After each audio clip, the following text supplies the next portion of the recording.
Hi everyone, welcome back for another lesson on the CompTIA Network Plus course. Today we're going to be discussing network topologies. This is something pretty much everyone in IT needs to know, and you're bound to use this knowledge somewhere in your IT career. It's not just one of those topics you learn in A plus or Network plus where you might end up never actually using it. This is most definitely something everyone in IT will need to know throughout their IT career. Okay, so before we jump in and explain the different types of network topologies you get, some of you might be wondering to yourself right now, what the heck is this actually in general? Well, let's start with first explaining what network topologies actually are in general. A network topology is how various nodes, devices, and connections on your network are physically or logically arranged in relation to each other. Think of your network as a city and the topology as the road map. Just as there are many ways to arrange and maintain a city, such as making sure the avenues and the boulevards can facilitate passage between the parts of town getting the most traffic, there are several ways to arrange a network. Each has advantages and disadvantages. And depending on the needs of your company, certain arrangements can give you a greater degree of connectivity and security. There are numerous ways a network can be arranged, all with different pros and cons, and some are more useful in certain circumstances than others. Admins have a range of options when it comes to choosing a network topology, and this decision must account for the size and scale of their business, its goals, and budget. Now, there are two approaches to network topology: physical and logical. Physical network topology, as the name suggests, refers to the physical connections and interconnections between nodes and the network, the wires, cables, and so forth. Logical topology is a little bit more abstract and strategic, referring to the conceptual understanding of how and why the network is arranged the way it is, and how data moves through it. Now, why is network topology so important? The layout of your network is important for several reasons. Above all, it plays an essential role in how and how well your network functions. Choosing the right topology for your company's operational model can increase performance while making it easier to locate faults, troubleshoot errors, and more effectively allocate resources across the network to ensure optimal network health. A streamlined and properly managed network topology can increase energy and data efficiency, which can in turn help reduce operational and maintenance costs. Now, something interesting is the design and structure of a network are usually shown and manipulated in a software created network topology diagram. These diagrams are essential for a few reasons, but especially for how they can provide visual representations of both physical and logical layouts, allowing administrators to see connections between devices when troubleshooting. Alright folks, you're probably getting curious by now on what the different types of network topologies are that you actually get. There are actually many types. Let's jump right to it and have a look at network topology types. So when it comes to the different types you get, the first one up on my list is point to point. Yep, it's actually a thing, guys. Second on the list, we have star topology. Third, we have ring topology. And then we have bus topology. Already we can see the list is starting to get pretty long, eh? But wait, there is more. We also have a topology called mesh topology, and let's not forget hybrid topology. Crazy, right? Now, these topologies listed here are the only ones we're covering today, and the only ones you need to know for the course and the exam. But they are not the only ones out there. There are many others too. For example, you also get a topology called tree topology, and also something called partial mesh topology. As you can see, the amount of topologies out there are many. These topologies, as we discussed earlier, are for the most part the design of your network. how your devices are linked to one another, and how they send signals to each other. It's crazy to think that there are actually so many ways of doing it. Okay, folks, so let's have a look at each of these network topologies in more depth, starting with the first one on the list being the point-to-point network topology.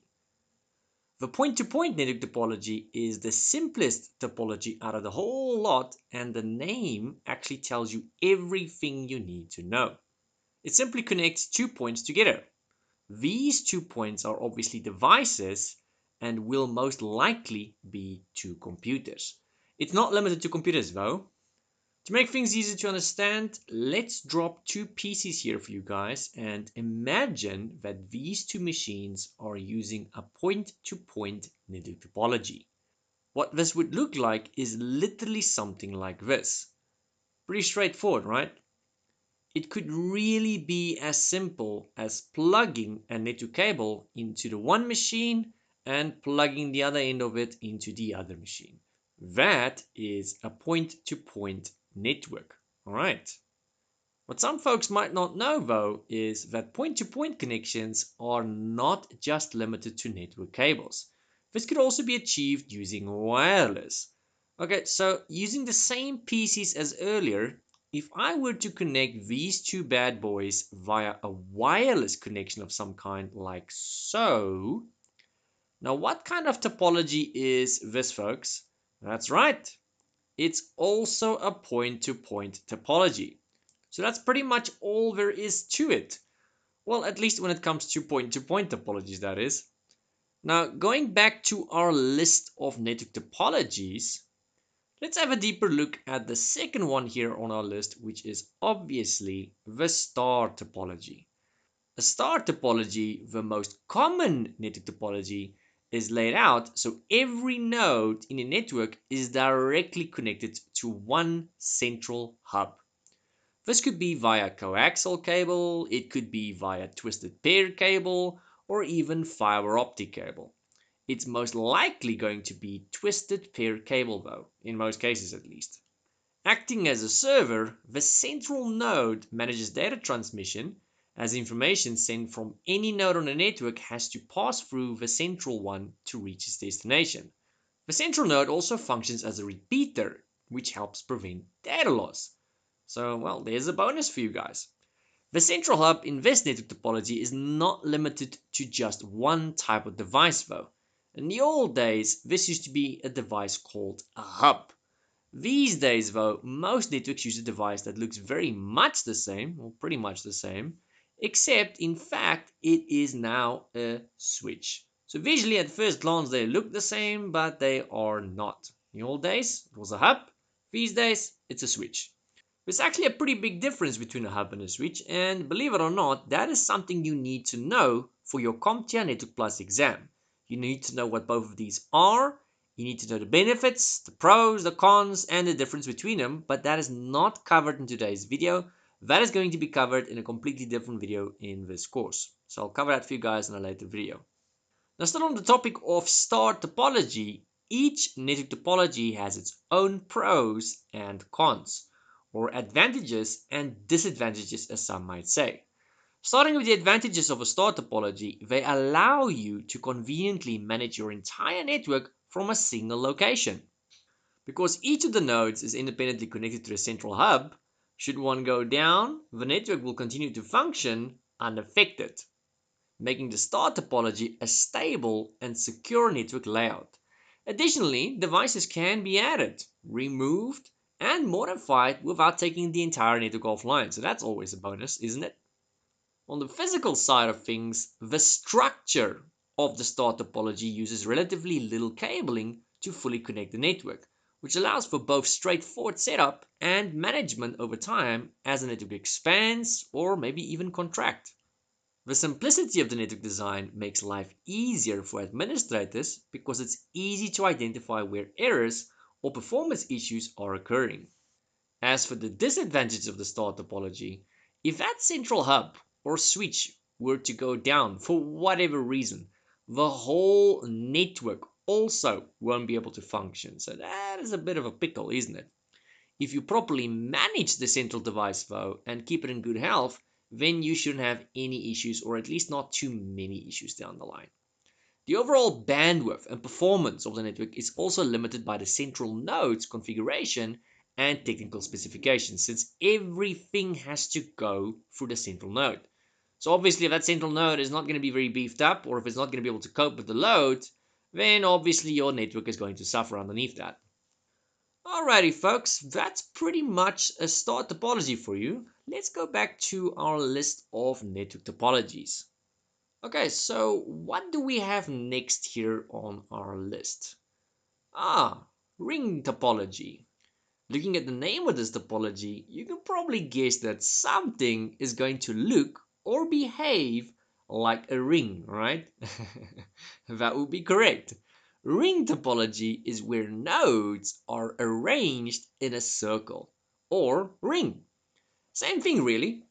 The data can travel through the ring network in either one direction or both directions, with each device having exactly two neighbors. This is a very old topology and it's actually kind of extinct now, almost. These you almost never see anymore and are not favored at all anymore due to drawbacks associated with them. Speaking of drawbacks, that brings us to the pros and cons of the ring topology. What are the advantages of using a ring topology? Since each device is only connected to the ones on either side, when data is transmitted, the packets also travel along the circle, moving through each of the intermediate nodes until they arrive at their destination. If a large network is arranged in a ring topology, repeaters can be used to ensure packets arrive correctly and without data loss. Only one station on the network is permitted to send data at a time. Now, this might sound like a con, and I suppose to a certain extent it is, so that probably also falls under cons. But on the pro side of things, this greatly reduces the risk of packet collision, which makes ring topologies efficient at transmitting data without errors.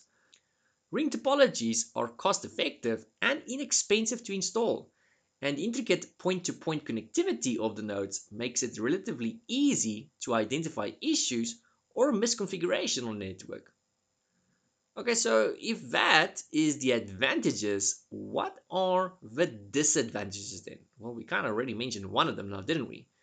Even though it is popular, a ring topology is still vulnerable to failure without proper network management. Since the flow of data transmission moves unidirectionally between nodes along each ring, if one node does go down, it can take the entire network with it. That's why it's imperative for each of the nodes to be monitored and kept in good health. Nevertheless, even if you're vigilant and attentive to node performance, your network can still be taken down by a transmission line failure. How about that? The question of scalability should also be taken into consideration. In a ring topology, all the devices on the network share bandwidth. So the addition of more devices can contribute to the overall communication delays. And this is also going to be the case of one or two other topologies we're going to mention in a few moments.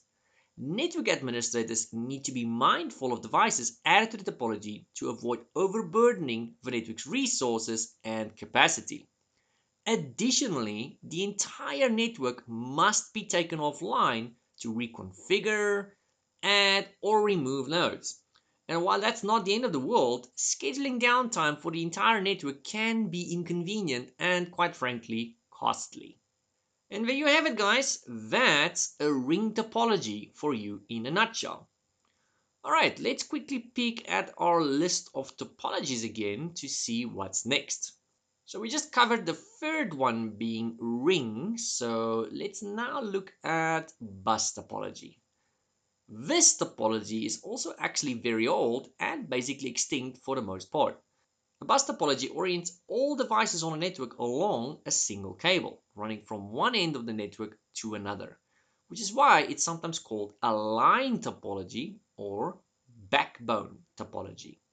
Data flow on a network also follows the route of the cable moving in one direction.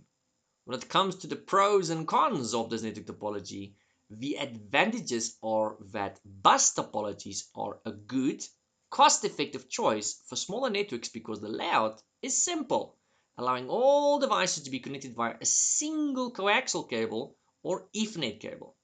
If needed, more nodes can easily be added to the network by just joining additional cables. As for the disadvantages of this topology, the bus topology uses a single cable to transmit data, which means it's obviously somewhat vulnerable. If the cable experiences a failure, the whole network goes down, which can be time consuming and expensive to restore, which can be less of an issue with smaller networks, obviously. Bus topologies are best suited for small networks because there's only so much bandwidth, and every additional node will slow transmission speeds. So you can think of this as a road that cars drive on. The more and more cars there are, the slower and slower traffic will get because it obviously gets congested. You can think of the network cable as that road. So when you go and add more and more PCs, that's the same as when you go and add more and more cars to a road. It's bound to get more congested and it's bound to get slower and slower as, well, traffic obviously increases. So all of those PCs, you can think of them as traffic, obviously. Alrighty, let's go back to our list. Next up, we have the mesh topology. A mesh topology is an intricate and elaborate structure of point-to-point connections where the nodes are interconnected. Mesh networks can be either full or partial mesh. Partial mesh topologies are mostly interconnected with a few nodes with only 2 or 3 connections, while full mesh topologies, on the other hand, are, surprise, fully interconnected. So, what is a mesh topology? Well, let's rather say, what is a full mesh topology? It's when every device is connected to every other device. This obviously has some massive benefits and also some massive drawbacks. Looking at the advantages of a mesh topologies are reliable and stable, and the complex degree of interconnectivity between nodes makes the network resistant to failure. For instance, no single device going down can bring the network offline. This means your network is highly available and has redundancy. So this basically all means if something goes offline or fails for whatever reason, the service it was rendering will not be unavailable or inaccessible. Everything will still work fine, and for the most part, your users will be none the wiser. Ideally, you want them to not know something was going on, and for the most part, they will never even know. This all sounds wonderful, but it all comes with some pretty big drawbacks, which brings us to the disadvantages of mesh topologies. These topologies are incredibly labor intensive. Each interconnection between nodes requires a cable and configuring once deployed. So it can also be time consuming to set up. As with other topology structures, the cost of cabling adds up fast. And to say mesh networks requires a lot of cabling is an understatement. A mesh topology requires a tremendous amount of cabling. I mean, every device is connected to every other device after all, so you can only imagine the amount of cabling involved to pull this stunt off. Normally, the only places I see with a full mesh topology is in server room environments where we generally need a high level of high availability and redundancy. The rest of the network in most companies is usually either partial mesh or, well, quite frankly, star. Okay, folks, so let's go back to our list for the last time. The last network topology here on this list is, of course, hybrid network topology. Hybrid topologies combine 2 or more different topology structures. So when you take 2 different topologies and combine them together, what do you call that? It's a hybrid, folks. Hybrid structures are most commonly found in larger companies where individual departments have personalized network topologies adapted to suit their needs and network usage. Now, looking at the advantages of hybrid topology, the main advantage of hybrid structures is the degree of flexibility they provide, as there are few limitations on the network structure itself that hybrid setup can't accommodate. Disadvantages wise, each type of network topology comes with its own disadvantages. And as networks grow in complexity, so does the experience and know how required on the part of the admins to keep everything functioning like normal. There's also the monetary cost to consider when creating hybrid topologies. Alrighty folks, so now the question that remains here is which network topology is best for your network? No network topology is perfect or even inherently better than others. So, determining the right structure for your business will depend on the needs and size of your network. So let's look at some key elements you need to consider. The first is, of course, the length of cable needed. I mean, we're talking about networks here and topology, so obviously there's going to be cable involved. So what is the length of cable you're going to need? Generally, the more cable involved in the topology, the more work it'll require to set it up. The bus and star topologies are on the simpler side of things, both being fairly lightweight, while mesh networks are much more cable and labor intensive. Other elements to consider might be the cable type you use in your network and your network topology. Coaxial and twisted pair cables both use insulated copper or copper-based wiring, while fiber optic cables are made from thin and pliable plastic or glass tubes. Twisted pair cables are cost effective but have less bandwidth than coaxial cables. Fiber optic cables are high performing and can transmit data far faster than twisted pair or coaxial cables, but they also tend to be far more expensive to install because they require additional components like optical receivers. So, as with your choice of network topology, the wiring you select depends on the needs of your network, including which applications you'll be running, the transmission distance, and desired performance. Another element to be mindful of is the cost associated with everything. As I've mentioned, the installation cost is important to account for, as the more complex network topologies require more time and funding to set up. This can be compounded if you're combining different elements, such as connecting a more complex network structure via more expensive cables. Determining the right topology for your needs is a matter of striking the right balance between installation and operating costs and the level of performance you require from the network. The last element you folks need to be aware of is, of course, scalability. If you anticipate your company and your network expanding, or if you'd like it to be able to, it'll save you time and hassle down the line to use an easily modifiable network topology. Star topologies are so common because they allow you to add, remove, and alter nodes with minimal disruption to the rest of your network. Ring networks, on the other hand, have to be taken entirely offline for any changes to be made to any of the nodes. So it might be a very cheap network ring topology, but it's also very unreliable because if I just want to go and do a small change, there's not even something wrong in the network. I just want to make a small change. The whole dang network is going to be offline. So that's really going to suck, isn't it? So as you guys can see, it is very important for you to invest your time and to invest your money in the correct network topology, and the correct network cables. Otherwise, you can really encounter a lot of serious issues down the line, or your client or your company can encounter these issues. Alright folks, that's all for this lesson. If you've learned something, do me a solid and smash that like button.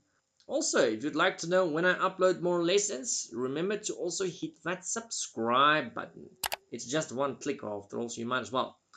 Lastly, everyone, just a special thank you to the Patreon sponsors. If you'd like to sponsor me so I can continue making more free training like this, you can also find that information in the video description down below. I have a PayPal, I have a Patreon, and you'll be able to see the Patreon on the screen right now, quite frankly, at the bottom. Alright guys, so thank you for watching, and I will see you all on the next lesson.